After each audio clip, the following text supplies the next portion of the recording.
सभी को राम राम, नमस्कार। मैं हूं पी के अग्रवाल। आप देख रहे हैं ट्रुथ प्लस। साथियों, आज चर्चा करेंगे बिहार में जो यहाँ पे पोलिंग हो चुकी है और जहाँ पे कल 14 नवंबर को चुनाव परिणाम आने हैं। वहाँ पर एग्जिट सर्वे आ चुके हैं, एग्जिट पोल, तो उस पर थोड़ी सी चर्चा करेंगे। अब एग्जिट पोल वैसे तो हमेशा सही रहे हो, ऐसा नहीं है, कई बार बिल्कुल विपरीत परिणाम आते हैं, लेकिन यहाँ मुझे लग रहा है ऐसा नहीं है। पहले तो बता दूं, एग्जिट पोल, अधिकांश एग्जिट पोल एनडीए को प्रचंड बहुमत तक दे रहे हैं। यानी वो 130 से लेकर 160-170 तक सीट दे रहे हैं, कुछ 200 के आसपास भी दे रहे हैं। अब एग्जिट पोल वैसे तो एक दिशा बताते हैं, जो जैसे मैंने अभी कहा कई बार गलत भी साबित हुए हैं, लेकिन यहाँ मुझे क्यों गलत नहीं लग रहा, इसका कारण है। देखिए, ये चुनाव महागठबंधन और एनडीए के बीच में था। महागठबंधन में एक कुछ बिखराव सा लगा, खासकर कांग्रेस और आरजेडी के रिश्तों में कुछ खटास सी नज़र आई। और दूसरी तरफ एनडीए समग्र रूप से मिलजुल कर चुनाव लड़ रहा था। तो उसे देखकर लगता है कि एनडीए मजबूत स्थिति में है और महागठबंधन उसकी तुलना में कमज़ोर स्थिति में है, उसमें बिखराव है। मैंने भी पहले भी एक वीडियो में बताया था कि बिहार चुनाव में महागठबंधन निराश और उदासीन क्यों। वहाँ मैंने बताया था, सामाजिक समीकरण के हिसाब से एनडीए के पास 45% से ऊपर वोट हैं और दूसरी तरफ महागठबंधन लगभग 36-37% वोटों के साथ उतर रहा है, यानी 7-8% का इनके पास फ़र्क था। अब इनका वैसे तो वोट बैंक सॉलिड है, किसी का वोट बैंक कहीं जाएगा ऐसी आशा कम है। फिर भी हम बात करेंगे सर्वे की। अब सर्वे में कुछ आंकड़े आए हैं, वो आंकड़े बताते हैं कि पहले चरण में महिलाओं का प्रतिशत पुरुष के प्रतिशत की तुलना में लगभग 8% अधिक है और दूसरे चरण में यही प्रतिशत महिलाओं का 10% अधिक है। यदि कुल मतदान देखें तो महिलाओं का वोट प्रतिशत लगभग 3.5% से कुछ ज़्यादा अधिक है।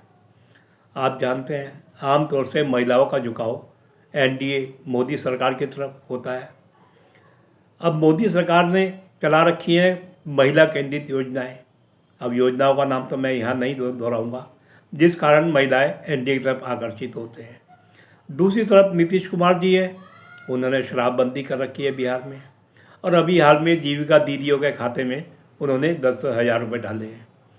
यानी सब मिला के महिलाओं का रुझान बढ़ाने वाले काम ही ये थे।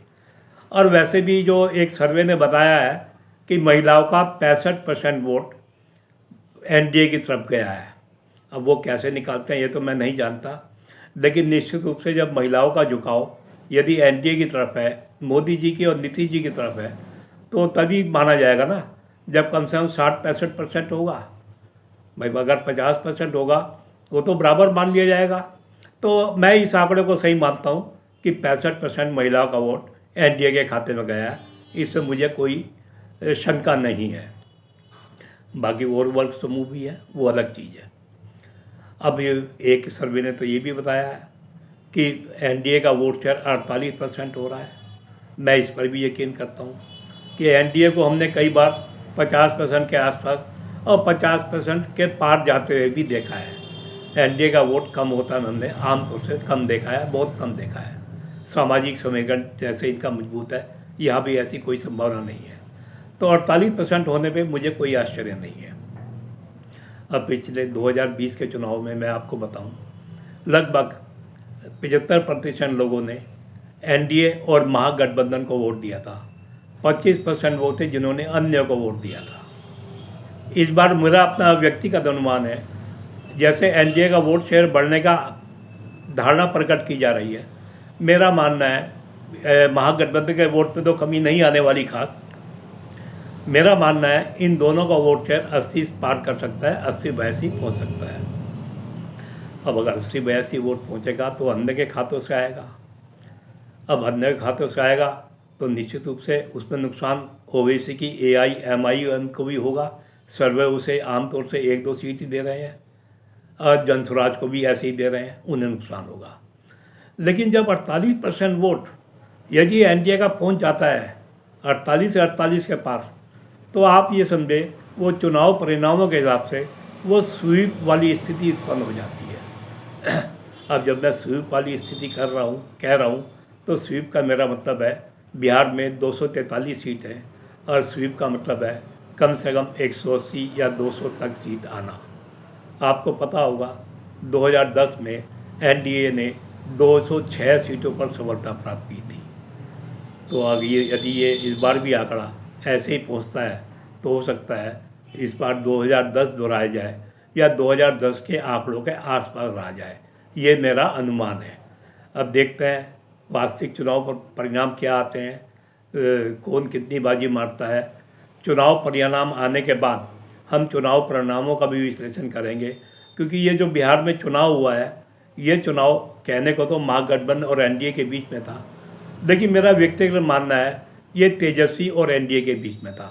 एक तरफ तेजस्वी अकेले थे, एक तरफ एनडीए था। हाँ, एक बात और ज़रूर कहूँगा, जैसे अंतिम चरण में सीमांचल में मुस्लिम वोटों की जंग भी शुरू हुई है सेक्युलर पार्टी के बीच में, महागठबंधन और ओवैसी की AIMIL, उससे भी हो सकता है मुस्लिम वोटों में कुछ बिखराव आया हो। वैसे तो मुस्लिम वोटों में बिखराव थोड़ा कठिन होता है, लेकिन अगर कोई वास्तव में बिखराव आया होगा तो उसका लाभ देखते हैं महागठबंधन ने उठाया है या एनडीए ने, लेकिन अगर आया है नुकसान तो निश्चित रूप से ओवैसी को हुआ होगा। तो आप इंतजार करें कल के चुनाव परिणाम की, चुनाव परिणाम के बाद फिर मेरे विश्लेषण की। तब तक के लिए धन्यवाद। वीडियो पसंद आए तो वीडियो को लाइक करें, शेयर करें, चैनल को सब्सक्राइब करें। फिर मिलते हैं।